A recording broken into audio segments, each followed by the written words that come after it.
নমস্কার বন্ধুরা, রাখি হোমমেডে আপনাদের স্বাগতম। আমি আজকে বিরিয়ানির রেসিপি নিয়ে চলে এসেছি। আমি আজকে বানাবো সম্পূর্ণ নিরামিষ পনির বিরিয়ানি। কেমন ভাবে বানাচ্ছি সেই ভিডিওটা আপনারা দেখতে থাকুন। সম্পূর্ণ নিরামিষ পনির বিরিয়ানি বানানোর জন্য আমি এখানে 1.5 কৌটো চাল নিয়ে নিয়েছি। চালটাকে আমি আগে থেকে জলে ভিজিয়ে রেখে দিয়েছি। আলুটাকে সেদ্ধ করে রেখেছি, পরিমাণ মতন আলু নিয়েছি, আলুটাকে আমি সেদ্ধ করে রেখেছি।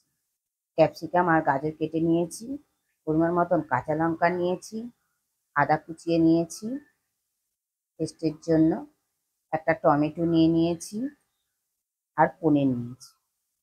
বিরিয়ানিটা বানানোর জন্য প্রথমে আমি ভাতটা বানিয়ে নেব। হাঁড়ির মধ্যে গরম জল বসিয়ে দিয়েছি। গরম জলের মধ্যে আমি একটা গরম মশলা দিয়ে দেবো। প্রথমে দিলাম তেজপাতা,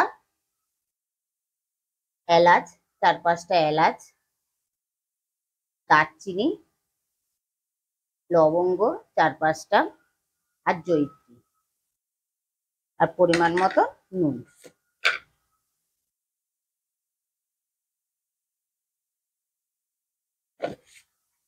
সব মশলাগুলো আমি জলের সঙ্গে ভালোভাবে মিশিয়ে নেব।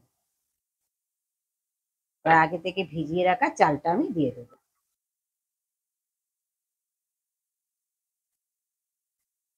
চালটাকে আমি 80% সেদ্ধ করে নেব। বিরিয়ানিটা বানানোর জন্য আমি একটু মশলা বানিয়ে নেবো। একটা মিক্সির জার নিয়ে নিয়েছি।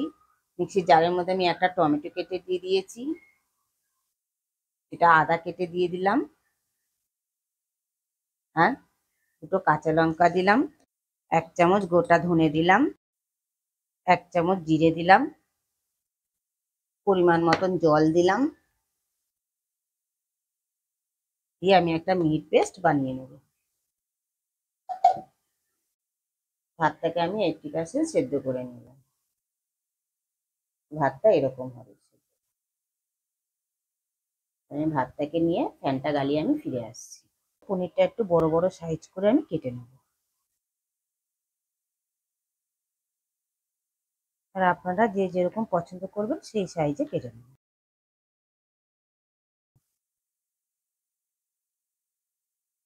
গ্যাসটা জ্বালিয়ে দিলাম, কড়াটা বসিয়ে দিলাম।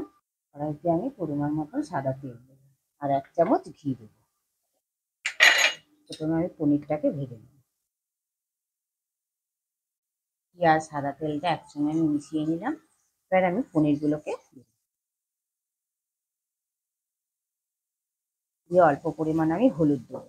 কালারের জন্য অল্প পরিমাণ আমি হলুদ দিলাম আর 1/2 চামচেরও কম নুন দিলাম। দিয়ে পনিরটার সঙ্গে ভালোভাবে মিশিয়ে নিই।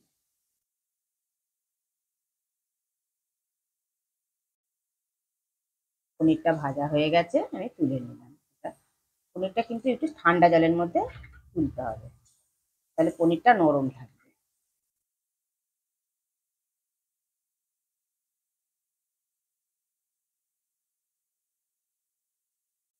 আর ওই একই তেলের মধ্যে আমি গাজরগুলোকেও দিয়ে দিলাম।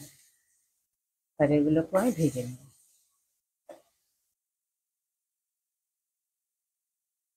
গাজরটা ভাজা হয়ে গেছে, আমি তুলে নিলাম। আর ওই একই তেলের মধ্যে কেটে রাখা ক্যাপসিকাম গুলোকেও দিয়ে দিলাম। ক্যাপসিকাম গুলোকেও আমি হালকা করে ভেজে নেব। ক্যাপসিকামটা ভাজা হয়ে গেছে, আমি তুলে নিলাম। সেদ্ধ করা আলুর মধ্যে আমি একটু কালারের জন্য ফুড কালার মিশিয়ে নিয়েছি। ভালোভাবে মেখে নিলাম। মেখে নিয়ে আমি এবার আলুগুলোকেও ভেজে।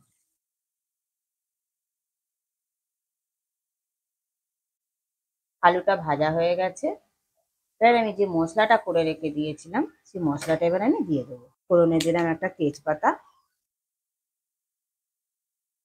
আর দিলাম গোটা জিরে, দিয়ে এবার আমি ফোড়নটাকে আমি ভেজে নেব। ফোড়নটাকে আমি 1 থেকে 2 মিনিট ভেজে নিলাম। এবার যে মশলাটা বানিয়ে রেখে দিয়েছিলাম ওই মশলাটা দিয়ে দিলাম। ওই মশলাটা দিয়ে আলুটার সঙ্গে ভালোভাবে মিশিয়ে নিই। 1/2 চামচ হলুদ দিলাম, কালারের জন্য 1/2 চামচ কাশ্মীরি লঙ্কা, 1 চামচ নুন দিলাম। এই মশলাটা ভালোভাবে মিশিয়ে নিলাম। গরম মশলাটাও আলুটার সঙ্গে আর মশলাটার সঙ্গে ভালোভাবে মিশিয়ে নিই। মিশিয়ে নিয়ে আমি এবার 2 থেকে 3 মিনিট কষে নেব, যতক্ষণ না মশলার কাঁচা গন্ধটা যায়।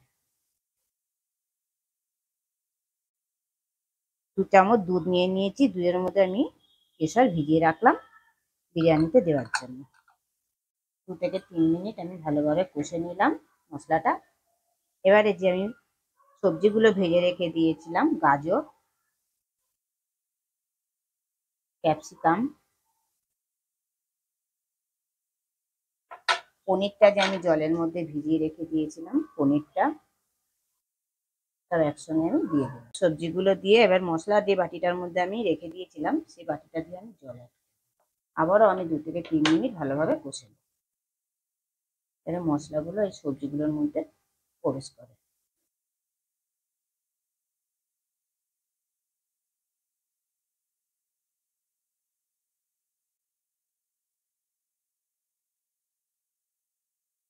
মিনিটের জন্য ঢেকে দিলাম। 3 মিনিট পর ঢাকাটা খুলে দিলাম। এবারে আমি যে বিরিয়ানি মশলাটা, কেনা বিরিয়ানি মশলাই আমি এখানে অ্যাড করব। 1 চামচ আমি বিরিয়ানি মশলা, 1 চামচ কেওড়া জল দিলাম, 1 চামচ গোলাপ জল দিলাম। কেওড়া জল, গোলাপ জল আর বিরিয়ানি মশলা একসঙ্গে আমি সবজিগুলোর সঙ্গে ভালোভাবে মিশিয়ে নিই।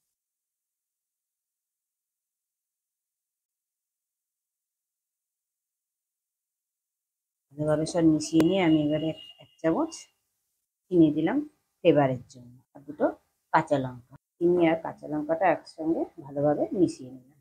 আর আলুটা সেদ্ধ হওয়ার জন্য আমি পরিমাণ মতন একটু জল অ্যাড করব।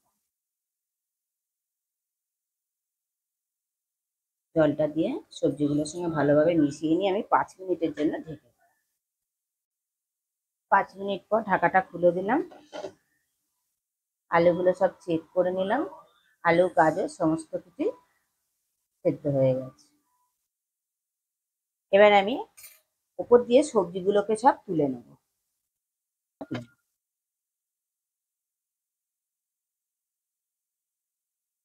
একটা পাত্রের মধ্যে আমি 2 চামচ গোলাপ জল দিলাম,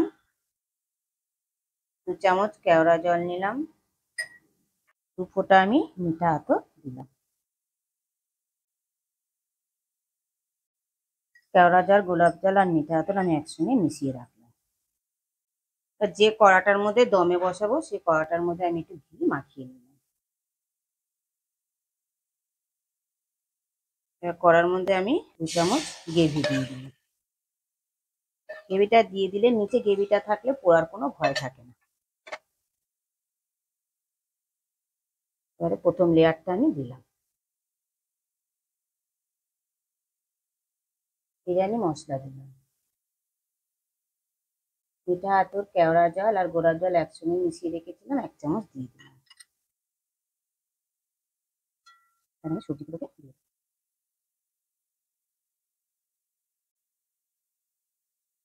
আবারও আমি আরেকটা লেয়ার দিয়ে দিলাম।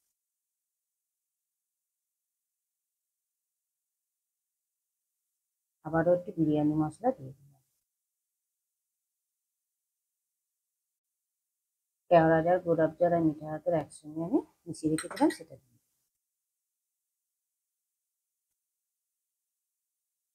বাদ বাকি যে আলুগুলো ছিল সেগুলো দিয়ে দিলাম।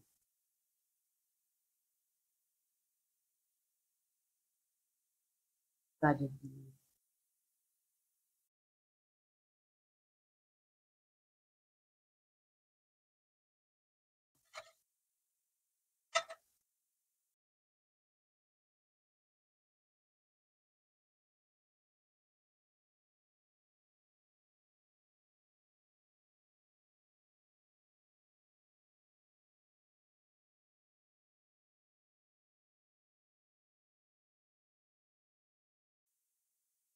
বাদ বাকি যে কেওড়া জল আর গোলাপ জলটা মেশানো ছিল সেটা দিয়ে দিলাম।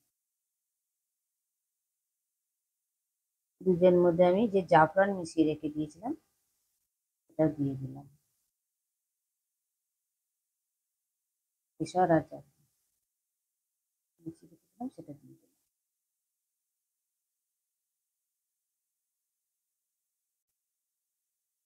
10 মিনিটের জন্য আমি দমে রেখে দিই। ঢাকাটার মধ্যে যে একটা ফুটো রয়েছে সেটাকে আমি একটা লবঙ্গ দিয়ে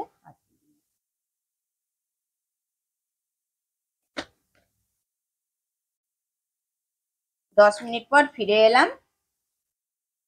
বিরিয়ানিটা আমার অলমোস্ট কমপ্লিট হয়ে গেছে। গ্যাসটা নিভিয়ে দিলাম। আরো 2 থেকে 3 মিনিট আমি স্ট্যান্ডিং টাইমে রাখার পর ফিরে আসছি, পরিবেশন করে আপনাদের দেখাবো। 2 থেকে 3 মিনিট স্ট্যান্ডিং টাইমে রাখার পর ফিরে এলাম।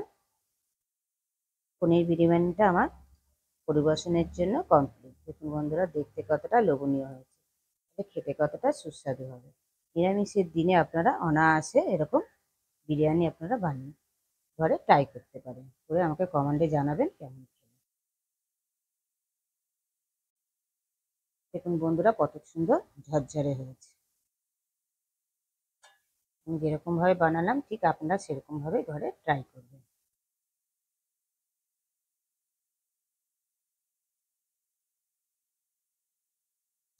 আমরা তো চিকেন বিরিয়ানি, মাটন বিরিয়ানি আমরা ঘরে অনায়াসেই আমরা খেয়ে থাকি বানিয়ে, কিন্তু নিরামিষ দিনে এরকম বিরিয়ানিও বানানো যায়, সেটা আপনারা ঘরে ট্রাই করবেন। ভিডিওটা ভালো লেগে থাকলে কমেন্টে অবশ্যই জানাবেন, লাইক আর শেয়ার করে দেবেন। আর আমার চ্যানেলের কেউ যদি নতুন বন্ধু হয়ে থাকেন, চ্যানেলটিকে সাবস্ক্রাইব করে দেওয়ার অনুরোধ রইল।